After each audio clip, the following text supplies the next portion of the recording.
Hi అండి, అందరూ ఎలా ఉన్నారు? ఈరోజు కేక్ ఆర్డర్ వచ్చేసి 1/2 kg బటర్ స్కాచ్ ఫ్లేవర్. ఈ కేక్ని అయితే వేరే ఊరికి డెలివరీ చేయాల్సి ఉంది. ఈ కస్టమరు ఒక రిఫరెన్స్ పిక్ని అయితే సెండ్ చేసి ఆ రిఫరెన్స్ పిక్లో ఎలా ఉందో అలా కావాలి అనేసి అడిగారు.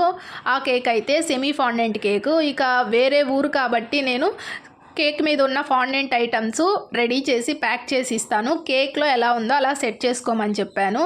ఇక ఆ కేక్ని క్యాన్సిల్ చేసి కస్టమరు ఏదైనా సింపుల్ డిజైను చూడటానికి లుకింగ్గా ఉండేలాగా చేయమని చెప్పారు. ఇక నేను ఇలా గోల్డెన్ డ్రిప్పింగ్స్ ఇచ్చేసి 1M నోజిల్తో పైన ఇలా ఫ్లవర్స్ అయితే ఇచ్చేసాను. తర్వాత 121 నోజిల్తో చుట్టూ బార్డర్ కూడా ఇచ్చేసేసి హ్యాపీ బర్త్డే 51 అని అయితే రాయమన్నారు. సేమ్ వాళ్ళు చెప్పినట్లుగానే ఇలా కేక్ మీద రాసేసి కేక్ని అయితే ప్యాక్ చేసి డెలివరీ ఇచ్చేసాను. ఈ కేక్ మీకు ఎలా అనిపించిందో ఖచ్చితంగా కామెంట్ అయితే చేసేయండి. Thank you for watching this video.